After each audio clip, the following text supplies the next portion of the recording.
Have you ever felt the sting of being outplayed without a word spoken, like someone quietly pulled the ground from beneath you while still smiling in your face? Power often hides behind calm eyes and measured silence. It isn't noise or charm, it's strategy born from control.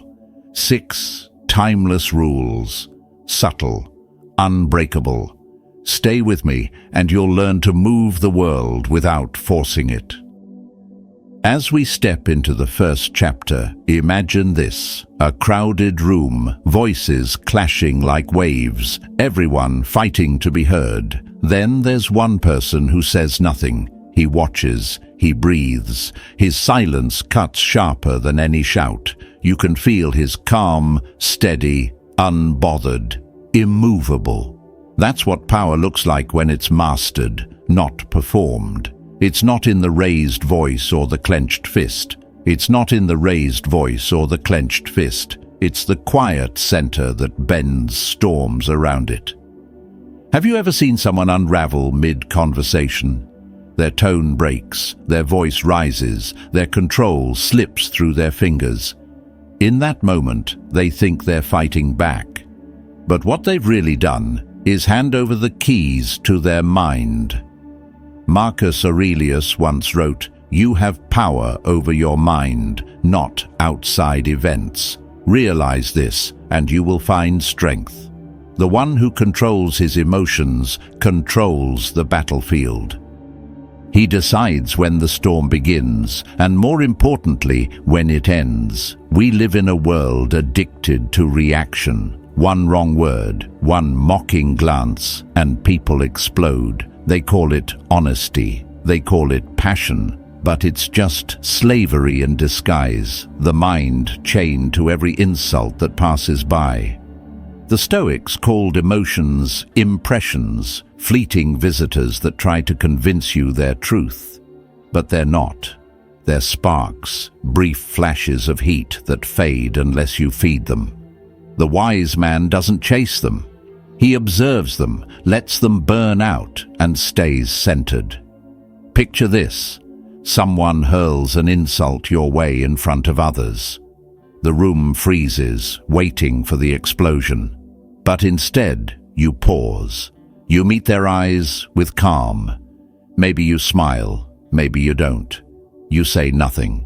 And in that silence, something shifts. The crowd expected noise. Instead, they see control. The one who attacked you begins to falter, confused, uneasy. Because when you refuse to play their game, they lose their power. That's how silence rewrites the battlefield without lifting a sword. Most people think calmness means weakness. They equate stillness with submission. But look closer. A calm mind is not empty. It's loaded, precise, ready. It's the sword that stays sheathed while others waste theirs swinging wildly. Seneca said, "The greatest remedy for anger is delay." That pause between stimulus and response, that's where your freedom lives. The fool reacts instantly. The wise man waits, measures, and chooses. I once saw a man in a heated argument, red face, trembling hands, words flying like arrows. Across from him stood another, still, almost motionless. The louder the other yelled, the quieter he became, until the noise collapsed on itself, leaving only the sound of composure. In that stillness, you could feel who truly held the room. That's the essence of Stoic control, not the absence of emotion, but the mastery of its direction. When you let anger lead, you become predictable, and what's predictable can be controlled.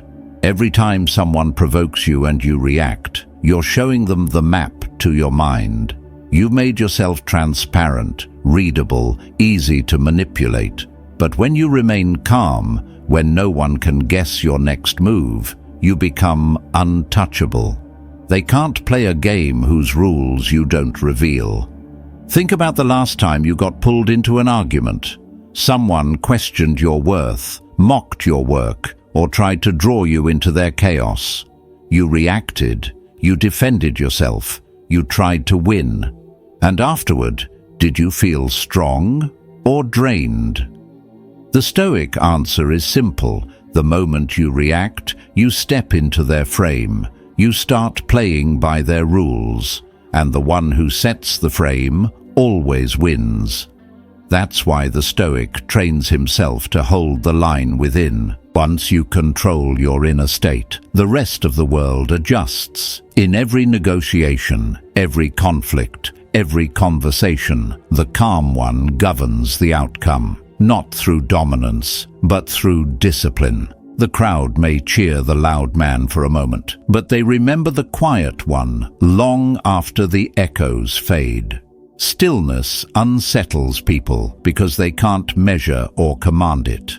There's a reason Marcus Aurelius reminded himself each morning that the world would test him, the arrogant, the deceitful, the ungrateful.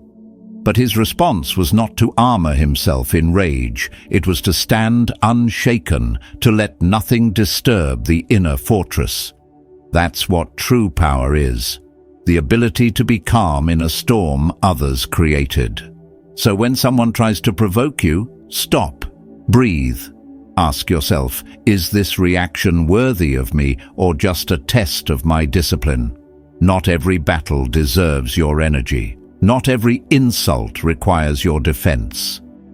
Sometimes the most powerful statement you can make is stillness itself. Imagine being so centered that no insult moves you, no praise blinds you, and no chaos breaks you. That's the man who cannot be owned. That's the man who moves the world without forcing it. Emotional stillness is not about suppressing what you feel. It's about commanding it. It's about knowing the difference between what happens around you and what happens within you. So let others waste their arrows on anger. You keep your calm. Let them scream into the void while you sharpen your focus. Speak less, move slower, observe more. When you finally act, your words will carry the weight of thunder, not because they are loud, but because they are rare, deliberate, chosen. Restraint is power. It disarms attackers, unsettles critics, and strengthens your posture in every room you walk into. The man who can pause before reacting is already in command. Start there. Train your mind to hold the line. Let your calm speak louder than your noise. The next time they try to pull you into chaos, let them burn out chasing your silence. That's how you win without fighting. And once you've mastered that stillness within, when you can stand unshaken in the midst of storms, then, and only then, are you ready for the next rule. Moving into the second chapter, imagine standing in a room full of noise, voices clashing, egos battling, each person trying to out-talk the other. Every sentence feels like a sword swung in panic. But there you are, silent, still, observing. You speak no word, yet somehow the room starts to bend toward you. People glance your way, they wonder what you're thinking, and in that moment, without lifting a finger, you begin to lead. That is the quiet dominance of silence, the weapon most people never learn to wield. Most fear silence. They rush to fill it like a void that might swallow them whole. You can see it in their eyes, the discomfort, the need to prove, the desperation to be heard. But the Stoic knows better. Silence is not emptiness, it is depth. It is the sound of a sharpened mind conserving its edge. Seneca once wrote, "Speech is a mirror of the soul. As a man speaks, so is he." What he didn't say, but what the Stoics lived, is that silence can reveal even more. When you stop talking, you start seeing. Look closer at any crowded room. The one who speaks least is often the one everyone watches. He's not performing, he's perceiving. He's not absent, he's absorbing. Silence becomes his armor. It shields him from impulsive words and wasted energy. While others scatter their thoughts in every direction, he holds his ground, gathering strength from restraint. In a world obsessed with expression, the man who masters silence becomes a mystery, and mystery, in any age, commands respect. Once, there was a Roman general, a man whose presence alone could silence an entire hall. During a council meeting, while others argued fiercely over tactics, he said nothing. Minutes turned to hours, and still he sat, calm, unmoved. His silence unsettled everyone. Then, when the tension peaked, he spoke a single line, one sentence that ended the debate and changed the course of the campaign. That was not weakness. It was precision. His silence was not absence, it was calculation. And when he finally spoke, his words struck like lightning because they were forged in patience. Silence does this. It builds pressure. It tests character. When you can sit across from someone, look them in the eye and say nothing, you will learn who truly has control. Most cannot bear it. They start explaining, confessing, softening their stance. They talk themselves into corners trying to escape the discomfort you've mastered. All you did was wait. And yet, you won. Because silence exposes what noise hides. In a negotiation, silence is a mirror. You speak less, they reveal more. You hold your ground, they scramble to fill the air. The Stoic doesn't use silence to manipulate. He uses it to understand. He knows that the one who speaks least often holds the strongest position. Words given too freely lose their power. Like a sword swung too often, they dull with use. But when you speak only after observing, weighing, and cutting away the unnecessary, your words carry force. Each syllable lands with precision. That restraint is persuasion. That calmness is control. Outside of strategy, silence carries a deeper lesson. It teaches self-sufficiency. The need to talk endlessly, to explain yourself, to prove your worth, all stem from insecurity. Marcus Aurelius reminded himself daily, waste no more time arguing what a good man should be. Be one. In silence, you stop arguing and start becoming. You no longer seek validation in the noise of others. You start finding it in the weight of your own stillness. In business, this is the pause after a proposal, the moment you let your words settle like dust in a quiet room.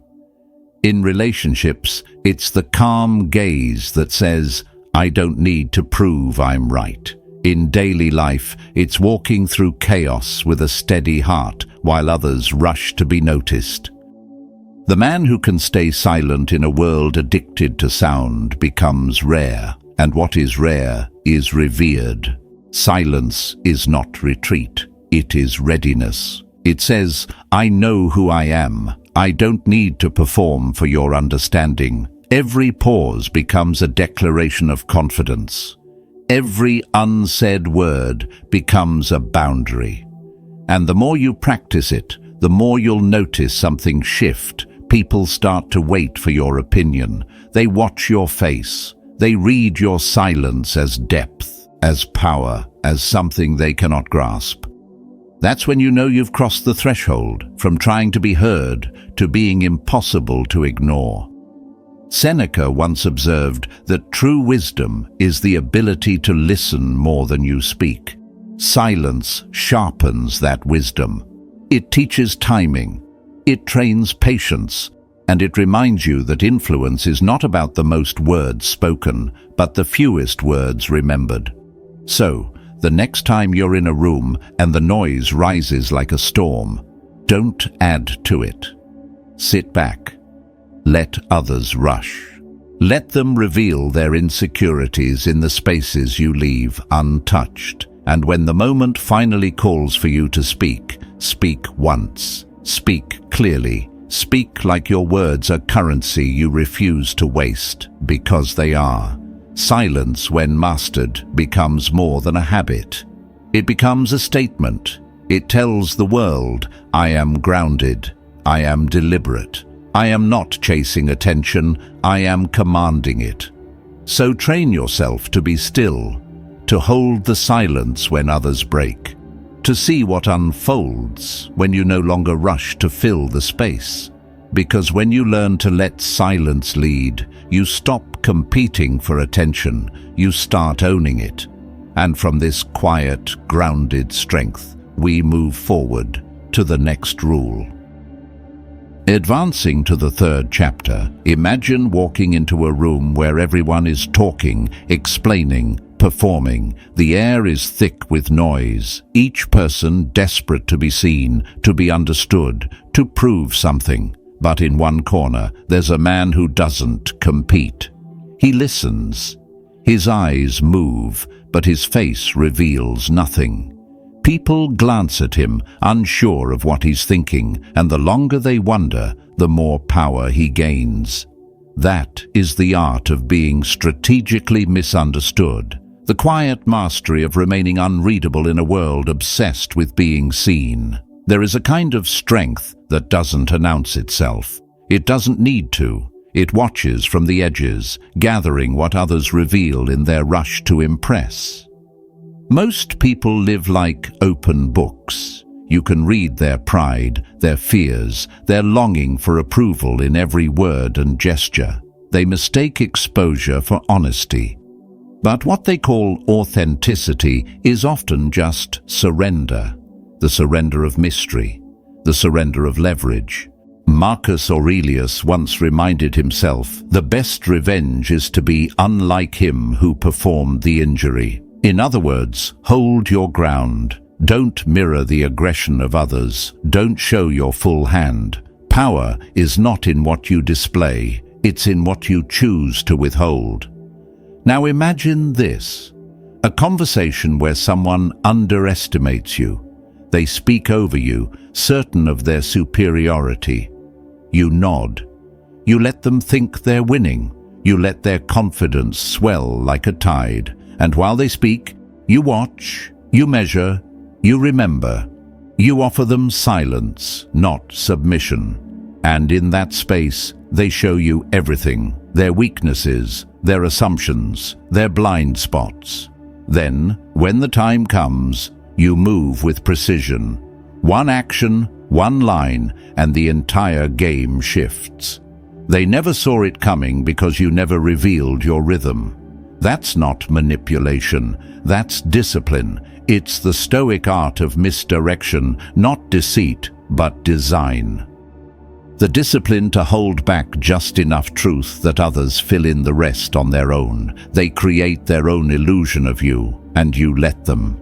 Seneca said, "No man is more unhappy than he who never faces adversity, for he is not permitted to prove himself." The Stoic faces the world differently, not by reacting to every challenge, but by studying it, by letting others reveal themselves while he remains calm, still, deliberate. There's a quiet story that lives in every Stoic's mind. A man once accused unjustly before a crowd. He didn't shout, he didn't argue, he let the noise play itself out.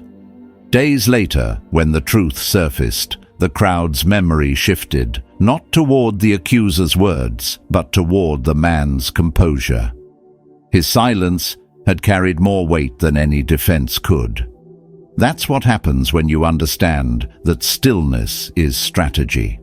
The world expects noise, you offer patience. The world expects retaliation, you offer restraint. And in that dissonance, you become untouchable. You see, when people misjudge you, they reveal themselves. They show you what they fear, what they value, what they want. Let them assume you're slow, indifferent, harmless. Let them believe they've outsmarted you. The Stoic understands that being underestimated is not an insult, it's an advantage, because no one guards themselves against what they think is harmless.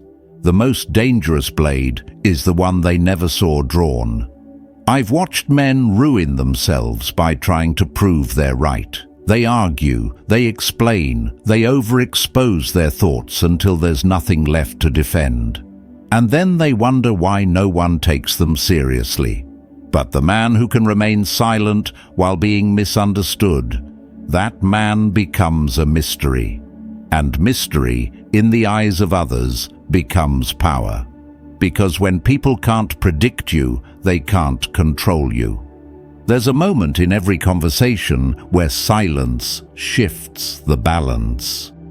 The one who stays calm begins to lead without speaking. When you hold your composure as others unravel, something changes in the air. Their certainty starts to fade. Their words stumble. Their eyes search yours, trying to read what isn't there. That is control. Not the kind you seize, but the kind you attract through discipline. And this is where Stoic wisdom lives, not in loud declarations, but in the art of being unseen until it matters. A lion doesn't roar before it strikes. The sea doesn't announce its wave. The Stoic doesn't reveal his depth to those who haven't earned it. He is willing to be overlooked, underestimated, dismissed, because he knows that revelation without timing is weakness, and timing is everything. When you withhold just enough, when you master the pause, the glance, the subtle nod, you turn invisibility into strategy. You make people build their own illusions about you, and in doing so, they show you who they are. Every assumption they make becomes a window into their mind. You learn without asking, you see without showing, you move without being tracked. So practice this. The next time you're in a discussion, resist the urge to correct every misunderstanding. Let them think they know you. Let them underestimate you, because while they're busy talking, you're preparing. And when the right moment comes, your precision will cut through the noise like steel through water. Power is not always about presence. Sometimes it's about absence, about what's not said, not shown, not explained. That is where true influence hides, in the shadows of restraint, in the silence between perception and truth. So, learn to be misunderstood by choice, to stay unreadable, to be quiet in a world that mistakes volume for strength. Because the one who holds his silence long enough to be doubted is often the one the world will never see coming. And from that still invisibility, sharpened by patience, we move quietly into the next rule.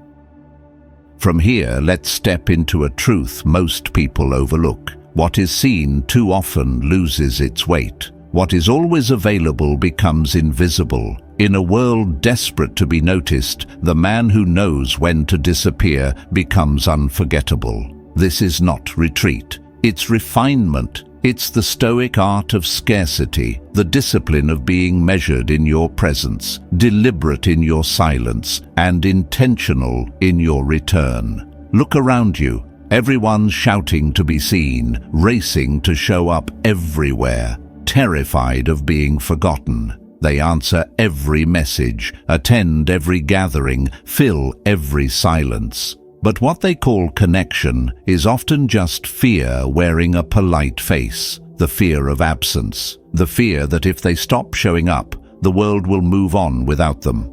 Yet the Stoic knows better. He understands that what is constant loses its impact. What's rare is remembered. Marcus Aurelius once wrote, "Withdraw into yourself as often as you can." The world of reason within you is a retreat which is always available. Absence, when chosen with clarity, isn't avoidance. It's power reclaimed. Because when you pull back from noise, you don't fade, you become defined. Your silence begins to speak. Your absence begins to echo. People start to wonder, where did he go? What is he working on? And that wondering is the seed of respect. Imagine a man in a meeting surrounded by others, all fighting to speak first. He doesn't rush, he listens. When he finally speaks, the room shifts. Everyone leans in. Not because he demanded attention, but because his restraint earned it. His words weigh more precisely because they are rare. That's the difference between presence and pressure. The first is chosen, the second is forced. Epictetus taught, "If you want to improve, be content to be thought foolish and stupid." It means learning to stop performing for everyone's approval, to be okay with not being seen, to let others misunderstand your silence while you preserve your focus. Because once you no longer crave validation, your energy becomes sacred. You stop scattering it across every invitation, every conversation, every meaningless noise. There's strength in limitation. When you become selective with your time, people feel the cost of your attention. They stop assuming your availability. They start earning your presence. Your boundaries begin to teach them what your words never could. That your time is valuable, your focus is rare, your attention is not for sale. Think of the circles where influence truly lives. The elite, the disciplined, the self-contained. They move quietly. They don't explain their decisions. Not everyone is allowed in. The mystery surrounding them isn't arrogance, it's design. Because the more you explain yourself, the less people value your voice. But the less you reveal, the more your words begin to mean. You don't have to vanish to create impact. You just have to stop being everywhere. You don't need to post every thought, attend every gathering, or justify every moment of distance. Disappear when it feels right. Let your silence do the speaking, reappear when it matters, and let your return feel like an event, not a routine. This is how you teach the world to see you differently, not through loud effort, but through quiet precision. The Stoic doesn't chase inclusion. He moves on his own schedule. His rhythm belongs to him alone. And in a world addicted to exposure, that independence becomes magnetic. People respect what they cannot predict. They remember what they cannot reach. So pull back from the crowd. Guard your energy like a flame in the wind. Let absence become your presence. Because when you're no longer everywhere, you start to mean something where you are. In the end, it's simple. You don't need to be seen by everyone. You only need to be remembered by the right ones. And from this still discipline, from knowing when to vanish and when to return, you'll uncover the next principle of unshakable power. At this stage, picture this: two men in a heated discussion. One speaks loudly, trying to dominate the space. The other listens, calm as still water. No tension in his shoulders, no rush to interrupt. He mirrors the energy before him just enough to connect, then slowly shifts the tone. The room softens without realizing why. This is not manipulation, it's mastery. The Stoics called it leadership through presence, the art of guiding without shouting, of leading through quiet reflection. There is a strength that doesn't roar. It doesn't demand, it directs. It moves like a tide, steady and precise.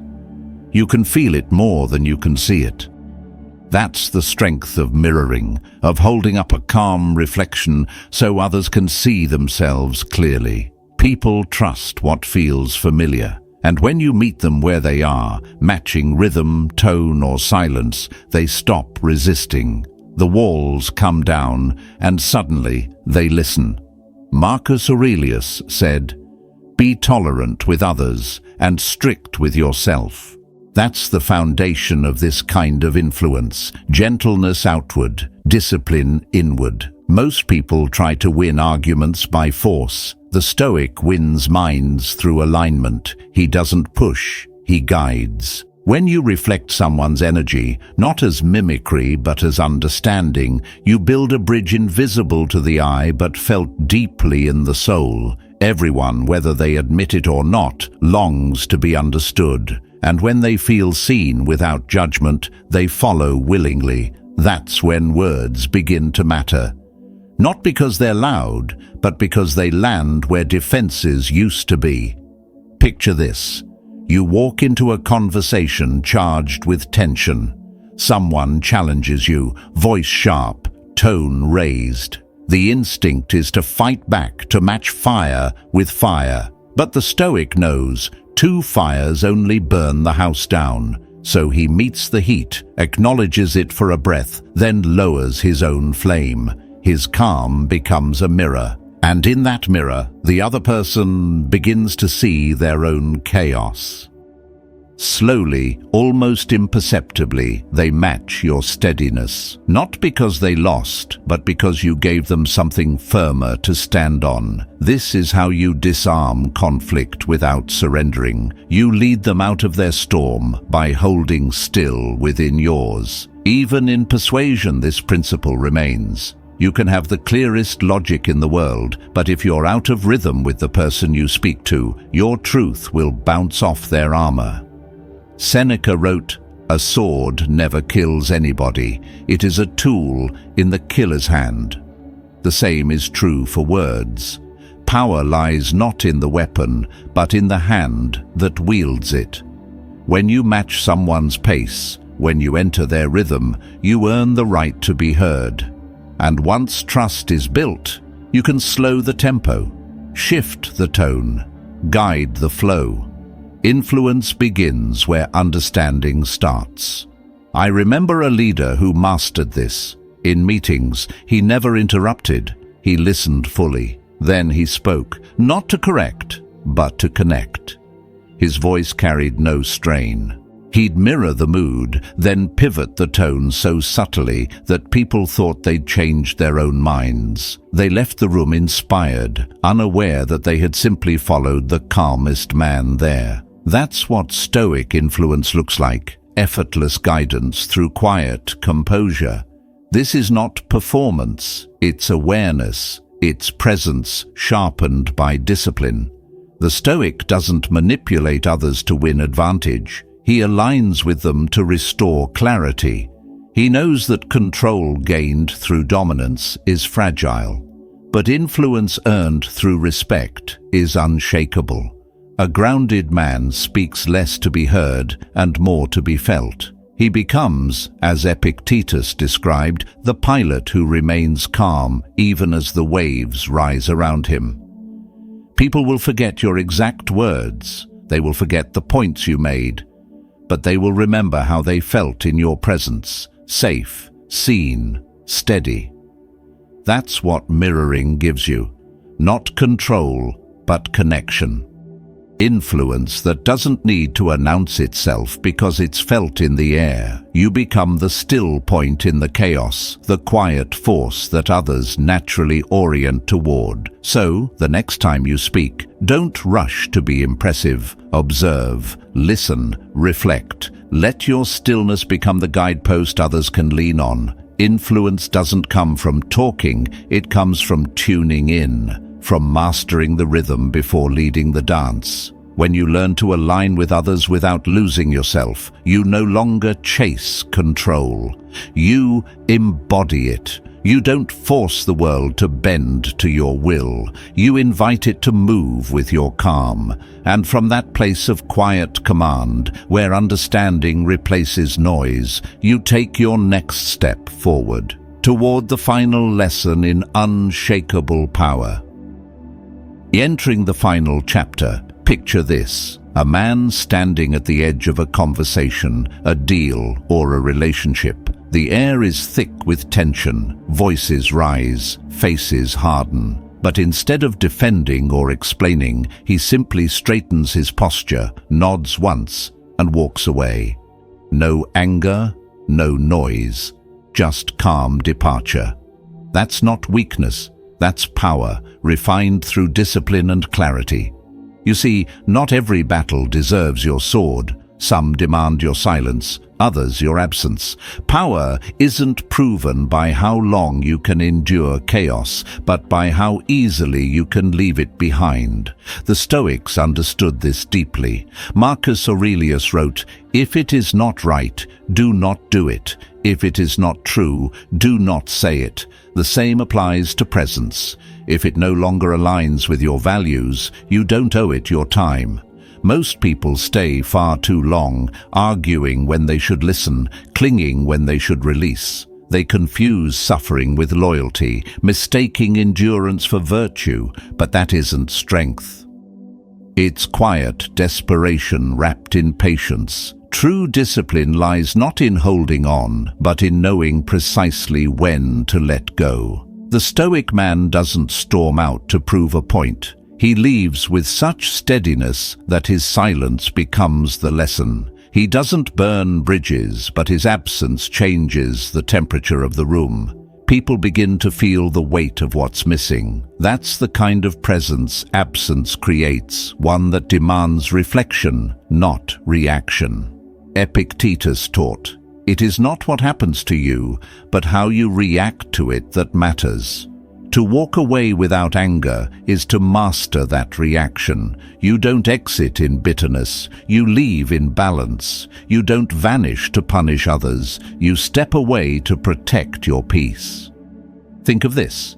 When a conversation turns empty, when a relationship starts draining your spirit, or when a situation violates your principles, you owe no dramatic farewell, just clarity. The exit itself is your boundary. The door you close quietly speaks louder than any argument could. Once, I watched a man handle betrayal with remarkable composure. He didn't fight. He didn't explain. He simply gathered his things, thanked everyone in the room, and left. That silence echoed for years. Those who wronged him never forgot it, because clarity leaves an imprint far deeper than revenge ever could. When you no longer need validation, you move differently. You negotiate from strength. You love without fear. You lead without needing control. Because the one who can walk away is the one who cannot be owned. That's what makes your presence magnetic. Others sense that you are there by choice, not by dependence. Let them talk. Let them misinterpret your calm as pride or distance. The Stoic knows that noise fades, but integrity endures. As Seneca wrote, "He who is brave is free." To walk away with clarity is not escape, it's liberation. So when the time comes, and it always will, pause.